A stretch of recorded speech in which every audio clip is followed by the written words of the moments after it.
I want to continue a reference I have been going through that the worst stock of black men that have ever been raised on American soil have been raised over the last 50 years. We have were the least productive, the most vile, the most imprisoned, the most violent, the least responsible black man. We've been here since 1619, allegedly to some of the people that keep track of the first coming to America by black people in terms of slavery. But even in slavery, I mean, we were able to raise Nat Turner and Frederick Douglass. You can say what you want about them in terms of post-slavery and if you will, abolitionists and post-abolitionists. But the worst crop of black men ever have been raised over the last 50 years. And if you know a black man who's between the age right now of 1 and 50, he is a part of the worst generation of black men that have ever walked upright on American soil. One of the reasons I talk a lot about that black triumvirate, the church plant pastors, the black civic organizations, the black Greek letter organizations, the Prince Hall Freemasons, academia, entertainment, athletics, politicians who all conspire to keep black people in a permanent state of victimhood in this attitude and mindset of grievance is because they have pushed this perception of black men and black people throughout the world, that black people are lazy, that black people, especially black men, are thugs and criminals and violent, and that there's nothing good about the black community. This is pushed all across social media. This is pushed all in the media narrative. And the people that are really behind this stuff, the front facing is that black triumvirate that I talk about. But the people that are really behind it are the white liberal people that are using their white liberal guilt to pacify black people and pacify folks with a victim mentality into believing that they can't do anything on their own, that God has not given them their own agency to achieve. And it saddens me when I see so-called Christians buying into this mentality, but they buy into this mentality because they are listening and being fed by under shepherds or hirelings who preach this black liberation victimization stuff every single Sunday. And so that's why I speak about them, because of the perception. And I can speak directly to this perception because, like I said, my family on my wife's side is not from America. So the perception of black people in America is that they are lazy, they're not responsible, they're irresponsible, they're violent, they're nasty, they're rude, all the most negative things. That is what is being exported in other countries when it comes to black people in America. That is the perception. And so that's why on my channel, I want to elevate men of God, people that buck that perception, because that's not the reality. The vast majority of people in America, especially black people, are not violent, thuggish, corrupt, rude, ignorant, and chaotic. That's not the vast majority. But those are the ones that have been given the microphones. Those are the ones that represent, quote unquote, black culture. That's why I say, as believers, as Christians, we reject that, because that is not Christian culture, and that is not the black culture that I knew about when I was growing up. That is not the black culture that I can relate to. That is this culture that has been created by people that want to use black folks as their useful idiots to usher in their revolution. So I bring this up because I'm going to play the rest of what Pastor Manning had to say when it talks about how this generation of black men is the worst generation of black men that since America, since black people have been here in America. I disagree with that. I think it's because these people are highlighted. And I'm going to play you something from Bishop Wooden as well, talking about that same perception. But I want to show you that it's not just related to black people when it comes to how people perceive a group of people or a different ethnicity. So this is the Apostle Paul writing a letter to Titus. For this reason I left you in Crete, that you should set in order the things that are lacking, and appoint elders in every city as I command you. So this is the qualification of an elder or overseer or a pastor. But I want to go down to this verse right here, starting at verse 10. For there are many insubordinate, both idle talkers and deceivers, especially those of the circumcision, whose mouths must be stopped, who subvert whole households, teaching things which they ought not, for the sake of dishonest gain. Sounds very familiar to the church plant pastors that I talk about a lot. One of them, a prophet of their own, said Cretans are always liars, evil beasts, lazy gluttons. This testimony is true, said Paul. Therefore, rebuke them sharply, that they may be sound in the faith. See, the reason why we have to call these things out in America, but in particular in the black community, is because it's dangerous. You see what has happened over the last 50 or 60 years since the ushering of the grievance mentality, of the grievance state in America, most acute in the black community. It's created a generation of people, of children, that do not want to have their agency realized. It's created a group of people that will rather live off of somebody else than go out and work and get it on their own. I know that's not everybody. But it is too many of us, too many that look like me, that buy into this mentality. And so it is incumbent upon us who don't have this mentality. It's incumbent upon us who name the name of Christ, who know victory and liberation comes through Christ, who know the truth that comes through the revelation of the gospel of Jesus Christ, to speak out about this stuff and change this tide. And also it's incumbent upon us that we have children to not enable and not impart this grievance mentality, victim mentality into our children. It is incumbent upon us to do it.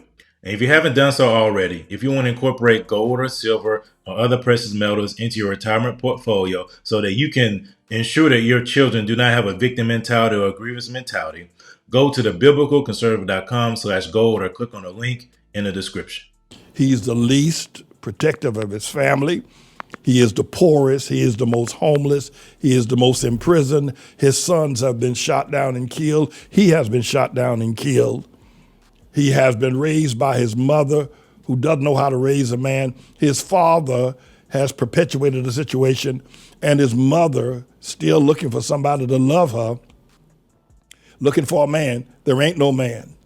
The worst marital conditions for the black woman on planet Earth in terms of finding a husband has never been as bad. A black woman would be more productive finding a husband on the moon than she will on planet Earth. Years ago, going back 50, 60 years ago, when black men were men, the average black girl, 17, 18, 19 years old, would have at least 3 or 4 men proposing to her. She'd have that many men want to marry her. I'm going to tell you the truth. Every black woman knows this. The black men that have been raised over the last 50 years, raised by the civil rights movement, raised by the likes of Jesse Jackson, Al Sharpton, later on with T.D. Jakes and Obama, and the so-called mega preachers, the black woman knows you can't find a man. I don't care how good you look, how tight your skirt, how low the cut on your bra, how pushed up your bra is. You can't find no man out there. Now, he ain't there. Now, there are plenty of them sleeping on the street. There are plenty of them in prison. And there are plenty of them that have turned fairies. There are plenty of men out there looking for men, too. There are plenty of black men looking. There might be more black men out there looking for a black man than the black woman. It's a mess. It's a scream, I tell you. It's a scream. And why is this so? Because of the cultural, if you will, the failure of truth, the failure of the churches, the failure of the politicians, the failure of the mothers and fathers to follow the tradition. When that civil rights movement hit, that Dr. King movement hit, black people went buck wow. I mean, they went buck wow.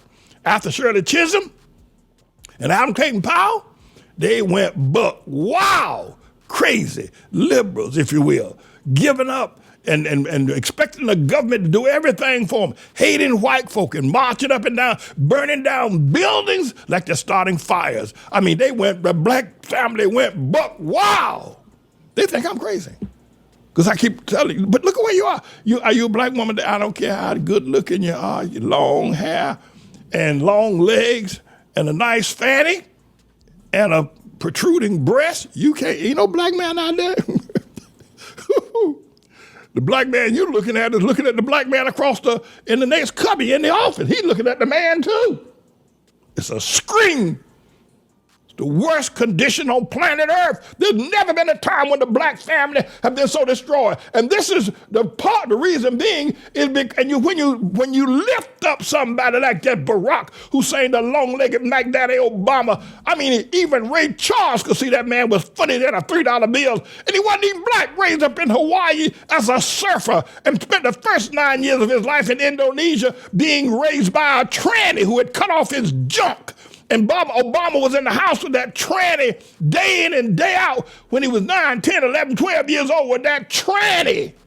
You call that your first black president? You sickos, you black people. You sick. Now, I don't agree with everything Pastor Manning had to say. I don't know about the specifics of the Obama situation or not. But I will say that the civil rights movement did open the door. And it's interesting and curious how the civil rights movement followed right behind the sexual revolution, how they work together, coincided with one another. And then after that, you have the ushering in of the LGBTQ and all those things. Don't you see how once you open the door to debauchery and you turn your back to biblical values and biblical truth, what it does to you, what it does to your family, what it does to the community? And yes, it caused generations of people to put their trust in the government. It caused families to be disintegrated, and that was the whole intent. This was intentional. The civil rights movement and the people that were backing it wanted to use this to usher in government overreach and destroy the black family. They were Marxist. The whole point of Marxism is to destroy the institutions. And the family is a primary institution they wanted to destroy. And in conjunction with that, they wanted to infiltrate the church. And that's why we have all these black liberation preachers running around. You know, let me tell y'all something. Other Christians paid a tremendous price for us to know the Lord. You know what? I wouldn't want to talk to them and get their opinion of us. They probably think less of us than Africans from Africa think of African Americans.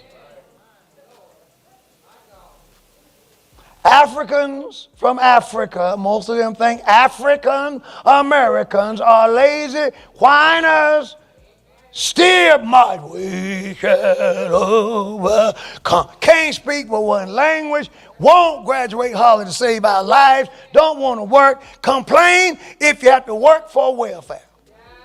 We're gonna give you a check. We just want you to work for it. And there they go marching. You're trying to take something from us. No, you're trying to get things for free.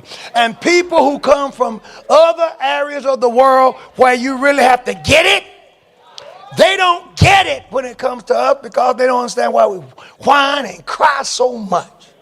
Now I said it.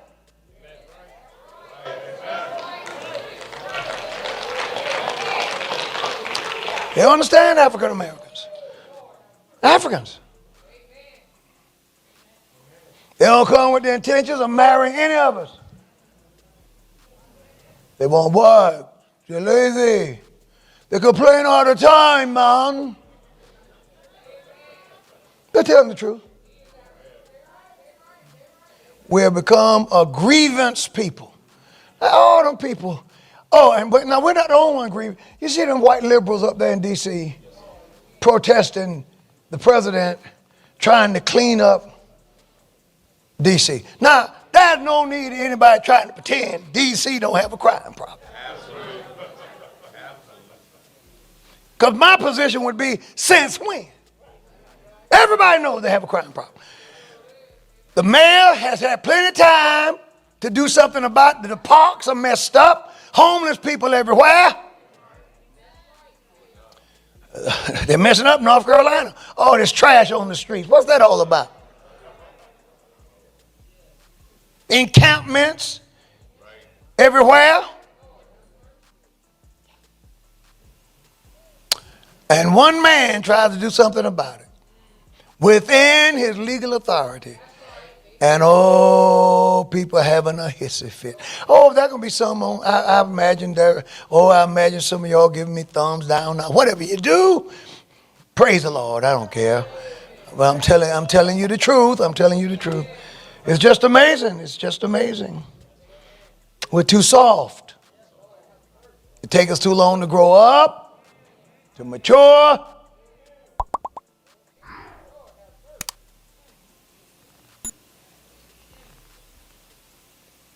You don't want to work hard, everybody. Yeah, you working hard or hardly working? I used to hear that coming up a lot. If you say working hard, it's all, man, you got to take it easy, man. You're hurting yourself. Hardly working, you cool, doc.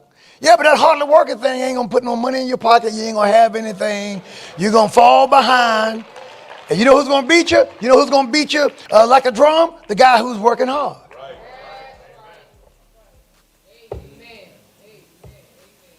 You chased all the women in high school. The little nerd chased the books. Now you need a loan to buy a house. Guess who's sitting on the other side of the table? Little nerdy man. And you know he probably remembers how you picked on him. And you know you're not going to get that loan. And then you stand there with your big self, big bully, with less than perfect credit. And he sitting there with his little nerdy self saying, oh, I'm the big man now. Because you chased the wrong things.